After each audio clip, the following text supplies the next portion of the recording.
Hi, guys. Welcome to Real Food Recovery.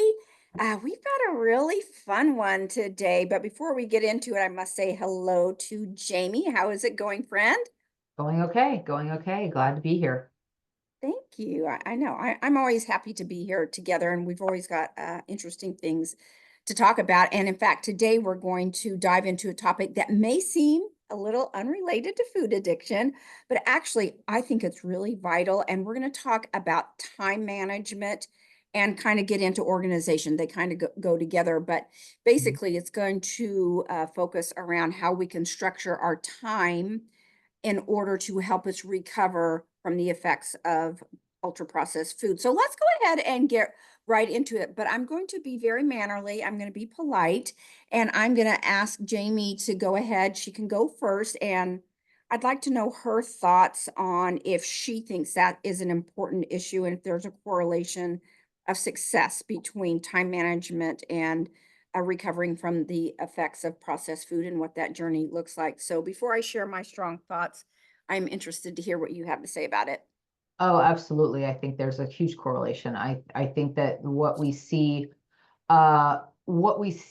with processed food addiction recovery is that people who don't manage their time have a harder time with their recovery every single time because there's about 100 different ways that poor time management can affect us from a stress perspective, from a food perspective, from a movement perspective, from the ability we have to cope with life. It can cause all kinds of when we're feeling like we're pressed for time, it can cause all kinds of stress responses in our bodies that can Mhm. trigger the addiction or the cravings for processed foods or for foods that we know don't serve us, or for eating more of the clean foods that we know do serve us. So time management is just it's crucial.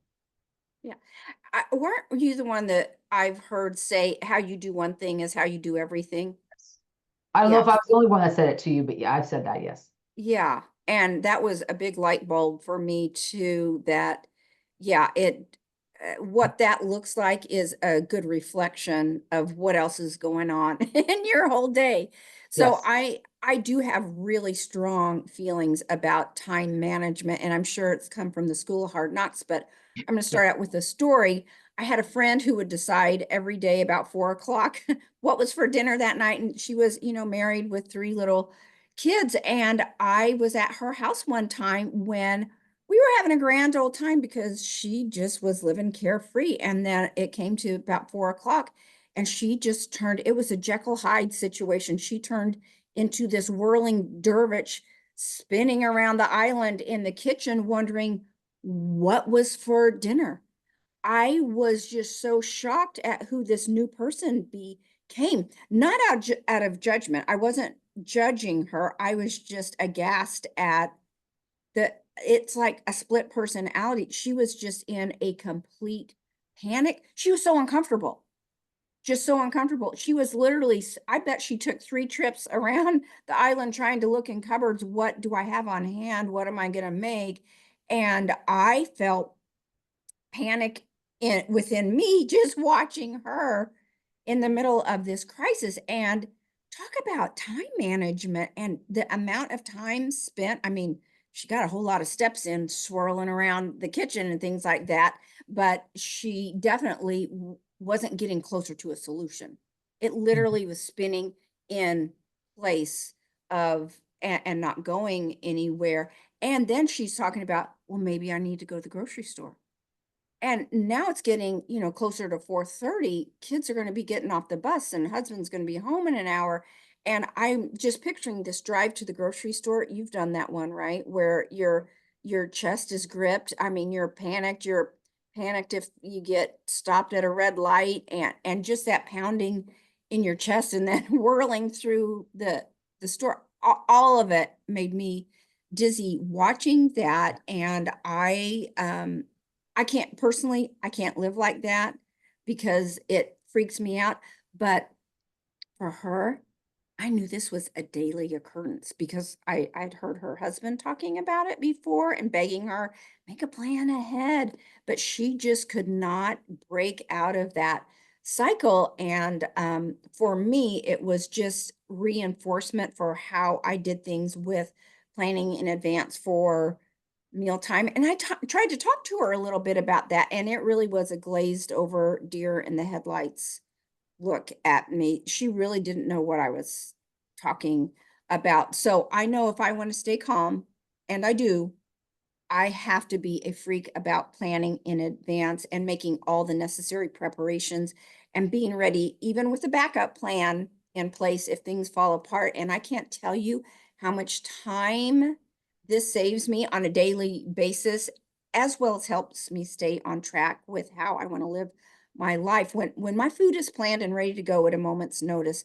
things just kind of fall together like a well-oiled machine. So it's an entire area of my life I don't have to worry about. I don't have to stress about it because my daughter and I were talking about this the other morning because she's a super freak too. Well, all my kids are about the planning because secretly I'm really lazy and I'm going to figure out the most efficient way to do things so I can have it done and I have time in my day for other things when I'm super organized and also my brain doesn't have to work any extra hard, especially in that area.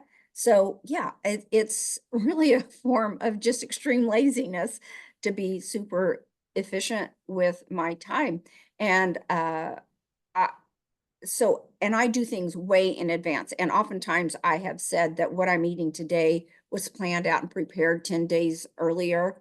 We were talking about that in one of our RFR Zoom meetings today about Monday through Friday, make your meal plans for the next week because it's kind of work day. Do the hard tasks then because Saturday and Sunday you just don't know what's gonna come up. But anyway, that's kind of how I feel about time management, that it's like gifting yourself with extra time in I your day. wonder, I wonder if you're this woman, if, I kind of blame the processed food industry for her reaction to things.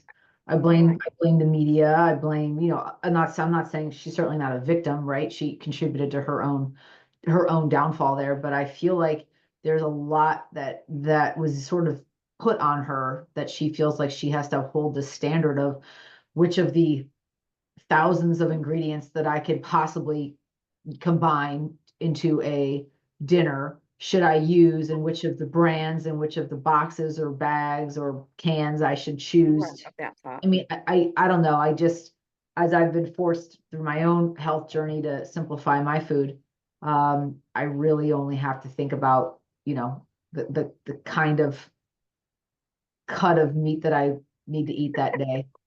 And that's Mhm. pretty much it, right?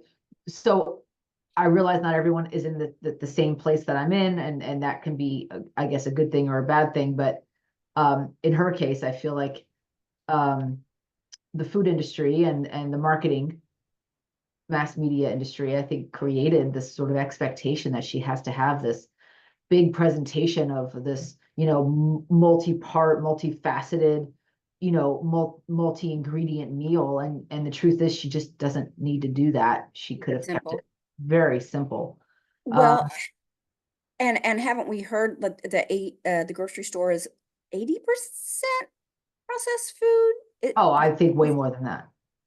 Yeah. So yeah, I love that point about, yeah, there's a whole lot of which hamburger helper box mix am I gonna get? I can see how that can be sensory overload for somebody that's Exactly. And doing if that. you got, it sounds like this woman that had some kind of attention deficit issue, right? She couldn't pay attention. She couldn't focus on something that needed to be focused on long enough to plan. So, there's also that working against her. It feels like the processed food companies really had this woman in their grips. And there's really, she was, dead in the water before anything could have possibly gotten cooked. Right. So And I and feel for her. and we have talked about the high correlation between ADD and ultra processed food too. So yeah, another good point. It's very, very, very interesting and honestly not surprising when you talk about the the state of most people in the country today and all of the things that are sort of pulling on them. So we want to really now talk about reasons for time management. And there's again, more than one here, but life is chaotic, things are stressful, things come at us that we don't expect. And it really, we need to have a plan, because if, again, if I really believe this phrase, if you fail to plan, you plan to fail. Mm-hmm. And it is true, if you don't have a strategy for what you're going to be doing and how you're going to be doing it, things will come in and take your attention, or take your steal your resolve away very, very easily. And I've seen that again and again in the members that we have, the people that I've coached in my career.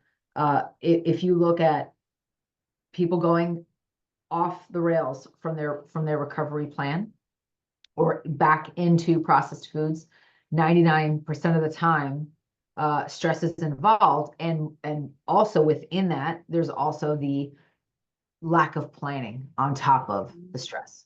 So when those two things are in play, it can be just a matter of when, not if, that Yeah. somebody falls off their recovery goals Mm-hmm. or their recovery program. Mm-hmm. So when you think about, ultra processed foods, right? They provide, and they're marketed to provide, a quick fix. And this is, again, a temporary relief, and it really does sabotage our long-term goals. This is, ultra processed foods. Again, if we think about the time that it takes to eat something that's ultra processed, or Right? it takes to eat anything, right, is seconds, maybe a minute or two it takes to eat something. Unless it's a full meal. But let's just say it's one part of a meal.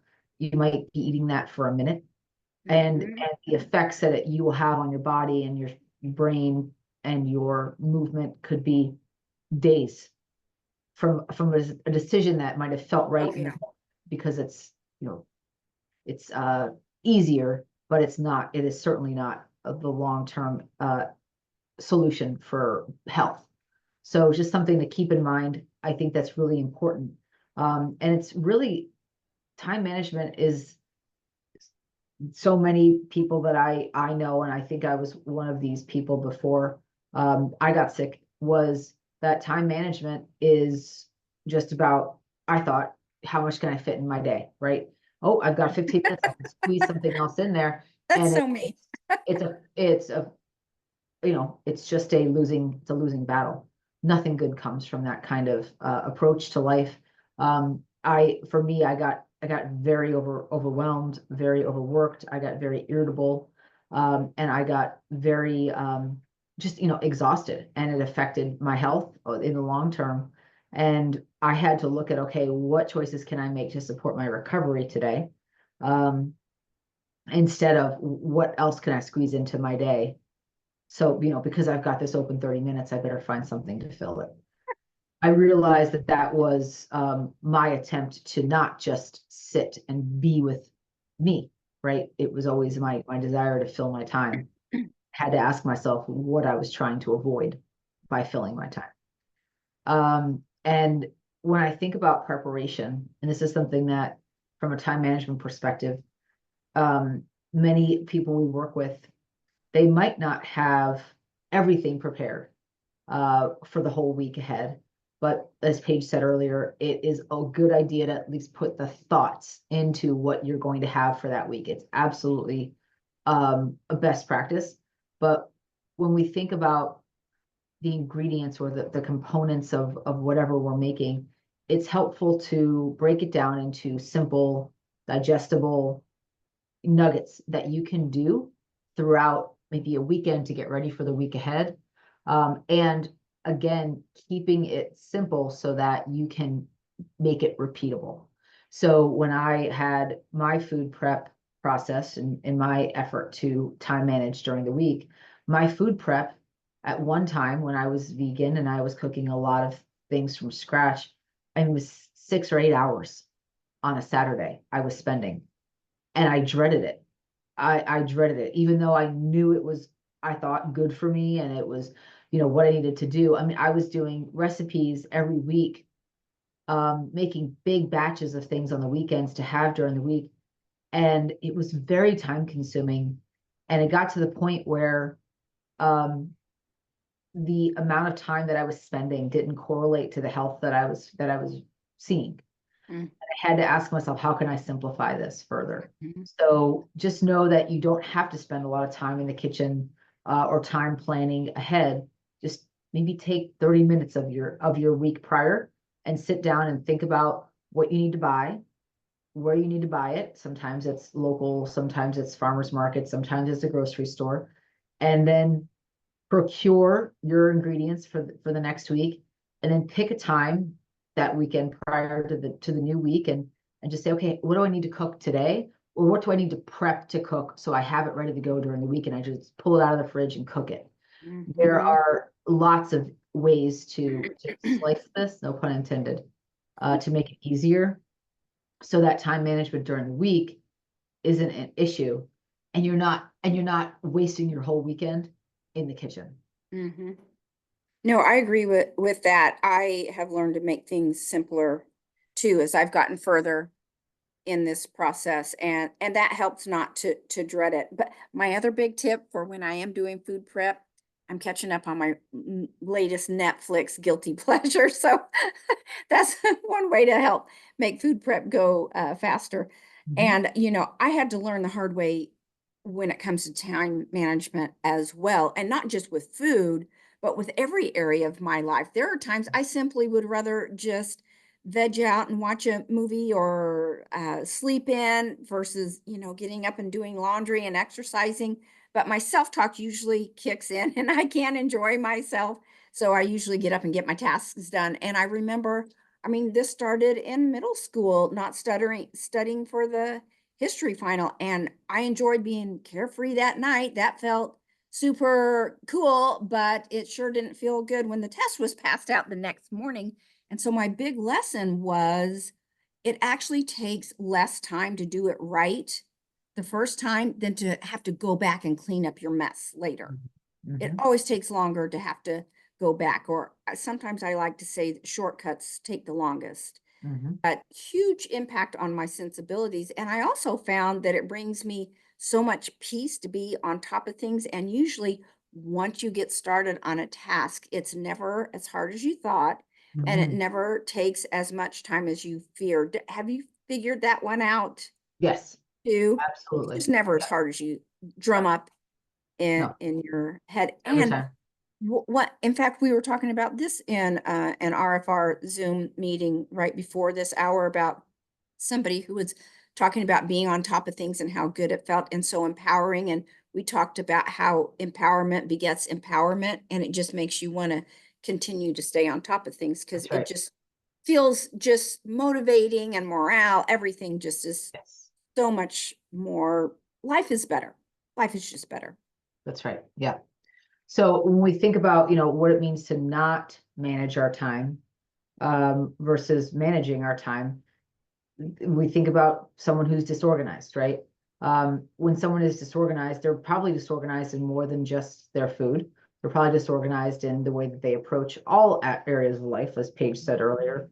That one of my favorite phrases is, the way we do one thing is the way we do everything. So that's true for me. That's true for just about everyone, including the disorganized people that I know. Um, and I will say that I do have disorganized people in my life, but they're not very close to me. I keep them on outer rings of my bullseye, because I know that I am the sum total of the people that I surround myself with, I mean, Mhm. handful of people I surround myself with.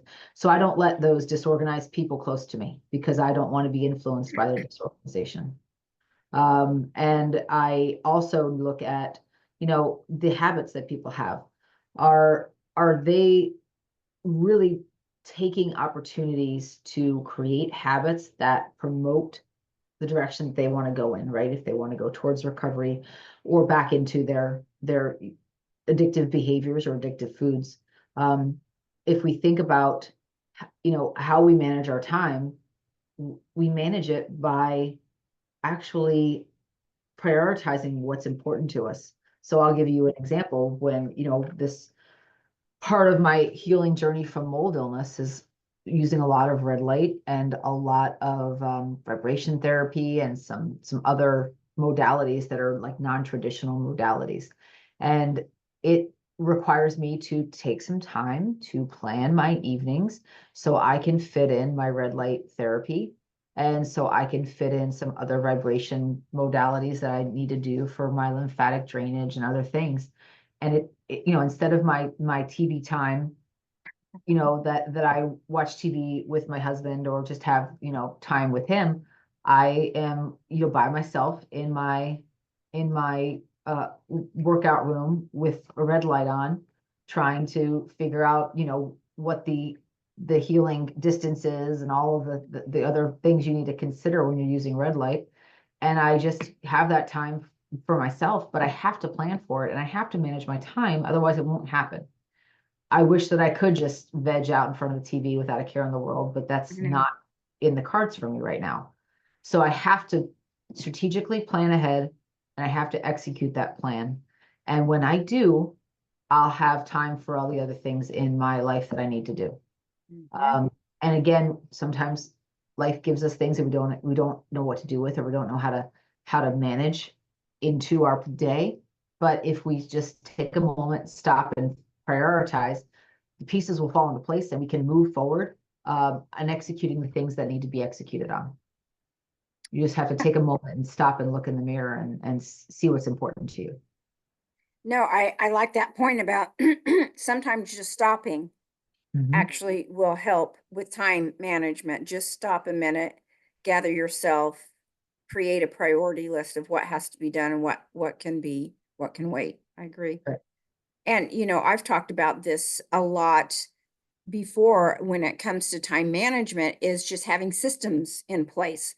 And I've talked about this ad nauseum. Thursday, I make my meal plan for the next week. Friday, I shop. Saturday and Sunday, I divide things up into small tasks of doing food prep for the following week. And I've shared before. My youngest daughter has 4 kids, ages 2 to 6, and she does a full month because she's working full time and then it's easy to either just repeat that month or get a few of those together and then it's easy to replicate that. So systems, it's just a matter of systems to Yes, do that can help save countless minutes throughout your day. And my totally. days are so full and back to back that I would fall apart. I already know in advance my days would definitely fall apart if I didn't have food ready to go and grab at convenient fast food, is what I call it, there in the refrigerator. And so I also practice staying in a place of gratitude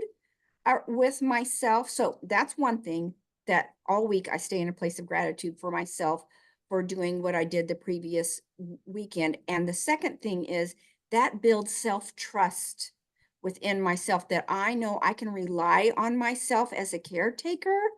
And I think it helps to get into this groove and get rid of any negotiating that can creep in. And quite frankly, the third thing is it allows that adult part of me to run the show, which again, I'm grateful for the adult is in charge, and I'm grateful for the adult that it allows me to feel safe when I stick to my tried and true methods that I already know in advance are going to work. But I want my life to run like a well-oiled machine because I want to keep the stress low and calm, and not having that gripping in my chest is so important to me. And I just really value that point about self-trust, that I can trust myself to take the best care of myself possible. And then again, that flows over to all the other areas of my life. It touches everything. And I can apply these systems once I get them going to my laundry, my meetings with RFR. Jamie and I are writing a book. Those systems in place help me have a life that I feel like I'm on top of instead of it just taking me down. So we're learning to work smarter, not harder when it comes to time. And we talked earlier about how efficiency begets efficiency, and you don't want to lose those patterns if they're working well. You want to Right. comment on any of that? Yeah, I agree. I agree. And I think it really does come down to priority. Whenever I hear anyone, anyone say, I don't have time for that, whatever it is, Mm-hmm. it could be anything. The first thing I think of is, oh, that's just not a priority for you. Because when something is a priority, we make the time. Mm-hmm. I didn't think I had an hour at night to move around a little tiny red light panel all over my body, but you know what? You want to be well? That's right. I want to be well. 6,000 studies later, I think that the stuff probably works and I probably should do it. Are you feeling So better from it? yeah, oh yeah. It definitely helps inflammation and it definitely helps with I have, yes, seen some benefits. They make ones that look like masks for the people's faces. So I wonder how valid those are. But the little, the little light panels that they make, Mm-hmm. they say to move them to different parts of the body or different areas of the body that you want to target, and from an inflammation or a healing perspective. And it really, it could be placebo, but the way I figure 6,000 studies can't be wrong. So, all these, Try it. medical journals and science research studies that have been done on it. So I might as well try it. And That, right. That's our philosophy. You try it and you find out, and you're right, 6,001. that's right. And I will also say I had to figure out, okay, this is taking away time, connection time with my husband at night. Um, but this isn't forever that I'm going to have to do an hour of this kind of, targeted therapy on different body areas and different organ areas of my body. Um, and this is my priority to heal because I know I will be a better version of me when I do. So let me just take this short-term hit now and Mm-hmm. long-term gain. And eventually I'm sure we could figure out a way to spend time together, right? While I'm doing the red light therapy. It just I have to find my groove first.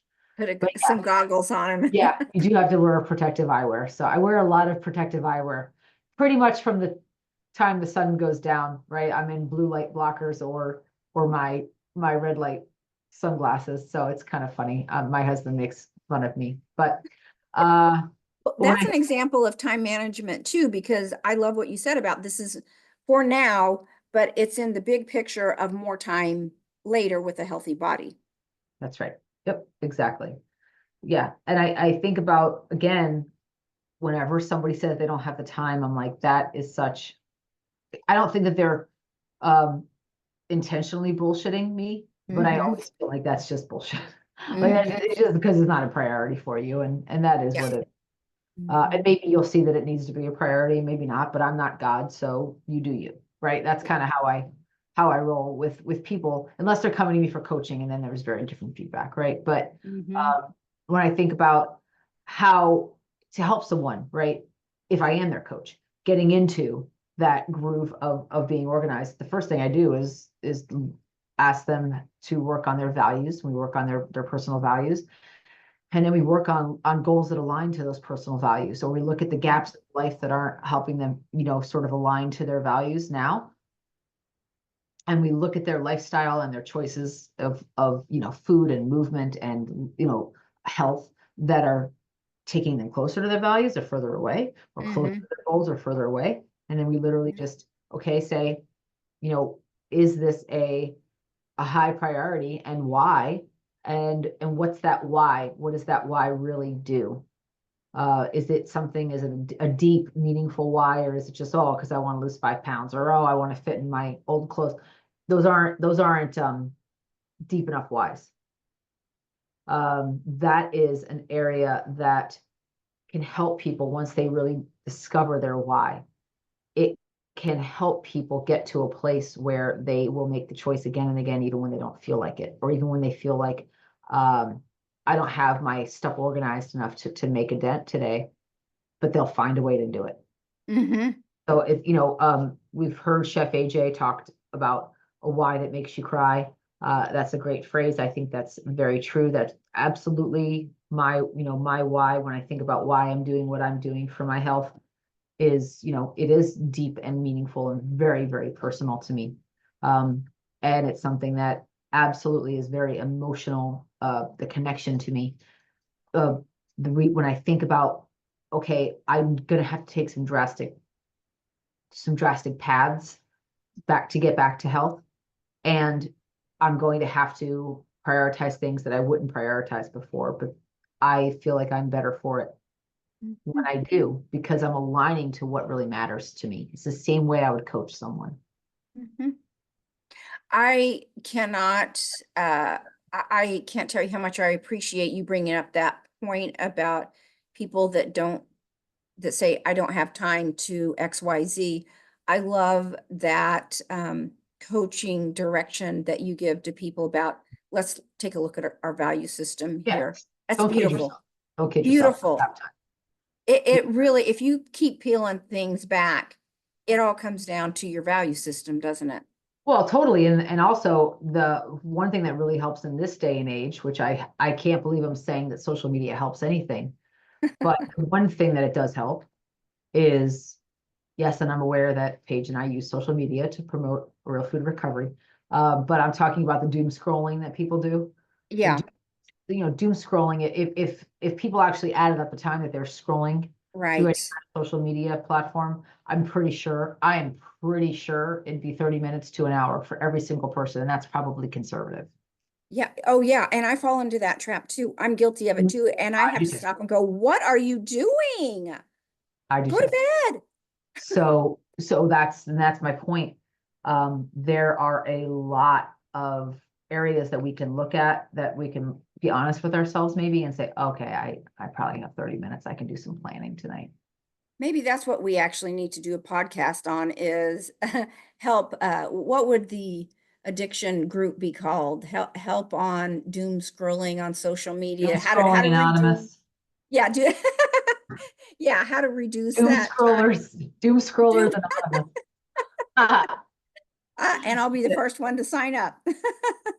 Yeah, So I'm guilty of it too, for sure. I it's just so easy. It's too easy. They've made it Well, way too easy. they made it way too easy. You're right. So we know that many people recovering from food addiction overlook how important this meal planning can be. And actually, whether you are in recovery or not, this is such a struggle for most families.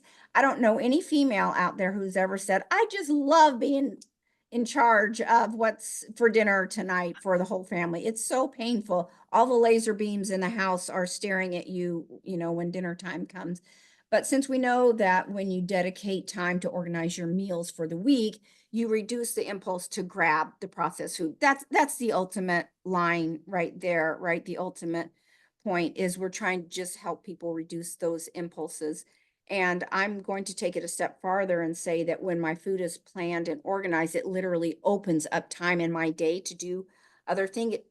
It's freaky, but it's so true how much of a time saver it is to dedicate a few hours on the weekend and see how it saves time during the week. I know when I started recovery, and I've mentioned this before, when I got off processed foods, all of a sudden I weirdly had more time in my day. I don't even know what happened, but I started reading books and doing some other things. And I'm like, well, where was this time before? But it's weird about how whenever you get clean off the processed foods, you really do have a little bit of extra time in your day. You have thoughts on that? Yeah. I think that food prep can be different things. Food prep doesn't have to be, it depends on your needs. It depends on the kind of food that you are eating or prepping. But food prep can be preparing your foods to be cooked during the week. It could be that Yeah. simple. It could be, when I was vegan, I would, open all my um fresh produce and I would get it prepared, washed, chopped, whatever, and get it Mm-hmm. prepared into the containers so I could just pull from them and Mm-hmm. put things in a bowl when I was eating. From now that I'm eating the complete opposite way, I will prepare meats. Some of it will be, grilled the weekend before, and some of it Mm-hmm. I will just cut it, trim it, prep it, and rewrap it to cook during the week. And let it sit in the fridge for a couple of days until I'm ready to cook it. So really it depends on how I'm eating, what my needs are. And I used to think it would depend on schedule, but it really doesn't. Like I want to make I want to spend maybe 5 minutes of active work in the kitchen when I'm actually getting ready to eat, right? Right. That feels like a successful planned I meal. agree. And I'm I'm talking hungry about, now. plating, reheating, or cooking. Mhm, Right? And that's passive cooking. So mhm. again, it's not always easy to do it that way, to plan ahead. But when you don't, um, I think it's way harder. It ends I up agree. taking way more time. I know. Yeah, I don't want to spend any think time during the week. And I've talked about we haven't done this in a while, but often my husband would on the weekend would do a big mixed grill and then you just got a plate full of protein that you just whoever wants to have whatever. So Pull from, yep, that's what we do on the weekends, and it's easy.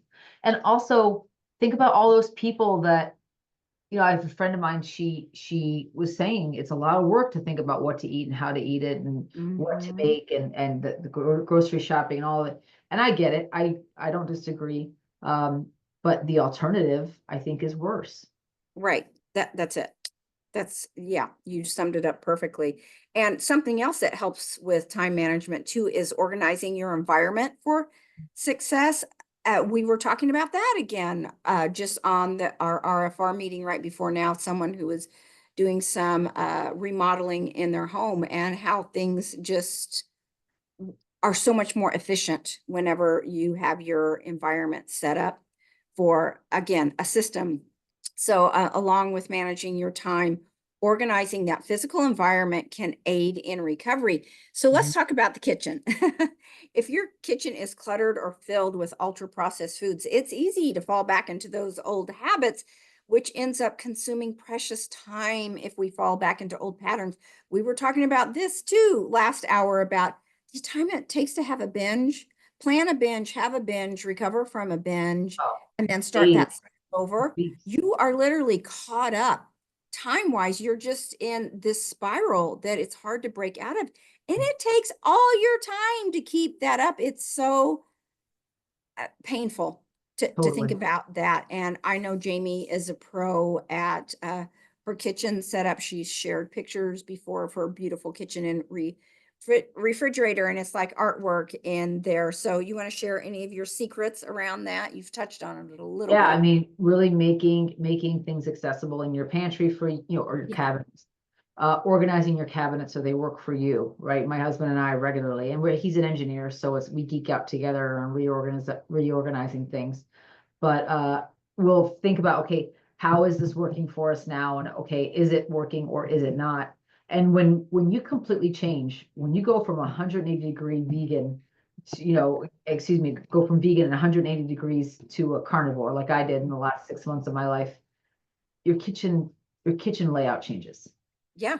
The tools you use change, and your refrigerator layout changes, and Mm-hmm. utilization changes, and even the equipment that you use to cook changes. So we had to, Right. oh, and I chose to totally clean out my pantry. I didn't want to have those starches and carbohydrates in my pantry because I knew that they could be potentially, even though I wasn't seeing them every day, they could call to me. So I actually took everything out of my pantry, which I have to go into every day for supplement storage, dog food storage, small appliances are in there. And I said, okay, I'm not going to have my dry goods in here anymore. So I moved them all out to a dry goods cabinet, and I got rid of the stuff that I knew I wasn't going to be using. And I looked at stuff and I said, okay, this stuff's I know is stale, so I'm going to get rid of it. Or I know I'm never going to cook with this in the foreseeable future before it goes stale, so I'm going to get rid of it. And of course, that's just the stuff that was opened, right? If anything was unopened, it got donated. There's food pantries that you can find locally and donate your food. I've never seen more grateful people than people at a food pantry Wow. when you pull up to donate. Uh, Oh, so there's ways to give without feeling like you're throwing away food. And there's also ways to reorganize yourself in the kitchen to um, optimize your whole cooking experience. So and it's something that again, I find fun. yeah. So those are my 3 points that I Yeah. would like to talk about. Yeah, and one thing that often gets overlooked in recovery is managing emotional triggers Mhm. too. That is a big time consumer. when you're busy, stressed, or running low on time, emotions can play a huge role in what we eat. So time management helps there too. So set its time aside for self-care. Jamie talked about that a little bit. I know red light therapy isn't your No, ultimate goal what of am I self. doing? I'm meditating and I'm doing Yeah. some emotional time with my inner family, and I'm doing even journaling if I can keep my eyes off of the light. Like I Hmm. do, or sometimes I just put on something on Netflix, my, guilty TV, but I don't, I use the time very, I have Efficiently. it stacked. Right, right. I have Yeah. it. Yeah. So that actually is a time saver, I think, is that self-care. You Yes, just like meal prep or exercise, scheduling time to unwind, whether it's like Jamie talked about the meditation, the journal, this walking, just whatever you need for your emotional well-being. My biggest self-care comes in the form of getting my daily movement in first thing in the morning, or else I know it's not going to get done that day. And I actually believe I end up with more time during my day when I start my morning with exercise. For me, that I know that's a system that works. And I have, I like to say that my day starts the night before. So I make sure, again, I've got this early bedtime so I can get up early and get my move on. And all of that brings me so much peace during the day to know that I did something for myself. And it really helps me stay on schedule and get more done in a day by getting my exercise done first thing. And it gives me energy as well. yeah, agreed, agreed. And I think that that's one thing that Paige, that you mentioned, that whole idea of energy conservation. People think that if they spend all this time preparing, that they'll actually be wasting energy. I Right. think that, again, the time spent preparing conserves energy in the long run, because when you actually think about how your time is going to be spent, you conserve energy. And I don't just mean physical movement, I mean the mental gymnastics that we have, that we Yes. go in our heads spinning and spinning and figuring and refiguring and weighing and measuring different outcomes. All of that goes away. Hmm. All of that goes away when we spend the time planning. Uh, Mental gymnastics ain't free. the totally, exactly. So if you notice there are certain days or times of day or certain days of the week that are more challenging, plan ahead and also think about natural downtime that you have during a given week, and it might change, the day might change depending on your schedule. But for instance, I know that I have certain times that are downtime every week, that in a certain like sort of window. um and it might shift on the day, but I know that I'll have maybe an hour that I can do some planning. So I take Mhm. that time and I think about, okay, what do I have to put my order in from my meat farmer, and what do I need from the farmer's market? Let me make that list for this week. And what do I need, when we look up and see what's on sale at the store from this brand or that brand that I know we buy. And let me just check my budget, see where I am there. Like I'll do that so that I can get everything ready to go, so that when Saturday morning arrives, I just work my plan and I go to my different, providers, right? Mhm. Grocery providers, and I go and I Mhm. visit them and I procure my groceries or my supplies for the week, and then I just execute. That's it. Mhm. Mhm. Right. That's all that's left to do. I love it. That's No, right. I know. And then as you get more comfortable with managing your time and staying organized, you'll begin to notice that structure actually starts creating freedom That's for you. right. You'll have this mental and physical energy to pursue things that matter to you and without being bogged down by cravings or emotional eating patterns. That's right. So recovery from, using and abusing ultra processed foods, it really is a journey. And Mhm. you can think about taking control of your time, and you can also take control of your choices when you take control of your time. So again, it's symbiotic, and the more organized we are, the less room there is for chaos.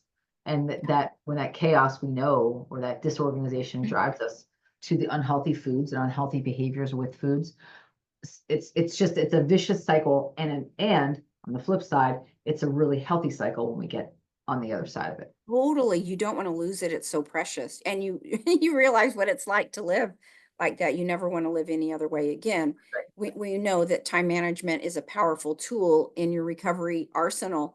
It may seem small, but it's foundational to building the life you want post food addiction.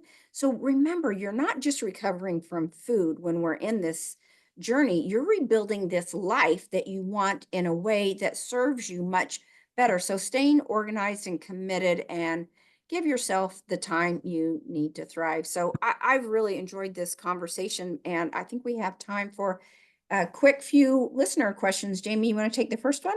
Yep. I am not sure I understand completely. Can you explain specifically how poor time management contributes to making unhealthy food choices? So I would say go back and listen to this podcast from the Yeah. beginning. Mhm. But ultimately, it really comes down to if you are rushed or unprepared, um, again, the thought patterns can lead to different unhealthy food choices. And the flip side of that is when you have thought ahead and you are more prepared, or at least you put time into the planning, the choices promote the health that you want, promote the recovery that you want. Yeah. I agree. I love that that phrase that you said earlier about mental gymnastics. I've heard that before, but I just haven't thought about it in a while. Mhm. Um, So the second one is, do you really think that planning ahead improves meal choices and recovery from ultra processed foods? I do. For me, I make sure I'm only in the grocery store one time a week. So that also helps hugely with time. I go once a week and that it is Yeah. it. So it really, not only does it reduce time, it reduces the exposure, triggers, and temptations that are everywhere in a grocery store. Plus, if I go to the time and trouble to make it in advance, I am way too cheap and lazy to see any of it go to waste. So that would be painful for me. Yeah, I hear you. I hear you. Paige, I had to actually close the document. I had an error. Is there another listener question that we have? Sure. You had one come up that said, do you think organization plays a role in managing cravings or emotional eating related to ultra processed foods? Say that again? Do I Do, think what? do you think organization plays a role in managing cravings? Uh, yes. And I mean, I think if, preparation plays a Mhm. bigger role, in managing cravings. So, preparing ahead of time and thinking ahead of time of how you're going to handle food definitely plays a role. I don't know that it plays as big of a role as the kind of food that you are prioritizing and the kind of behaviors with food that you're prioritizing and looking at nutrients and macro and micronutrients to making sure you're getting everything you need. Those, I think that has a bigger impact on cravings. And you could argue that none of that can be looked at unless you're organized, Yeah. right? Unless you're No, I prioritizing agree. that. Yeah, So I agree. it They could all be a go chicken and an egg thing, but either way, yeah. together. And this last one, I actually really like this last listener question. What tools like planners, apps, calendars can help someone support transitioning away from ultra processed foods, and ultimately being organized and with time management? And you're going to laugh at this one, but my answer is Jamie introduced me to Google Calendars, and that has been the best time management tool I have ever used. I used to be a girl who just wrote it out, and I Right. lived and died by that. I did not want to give it up.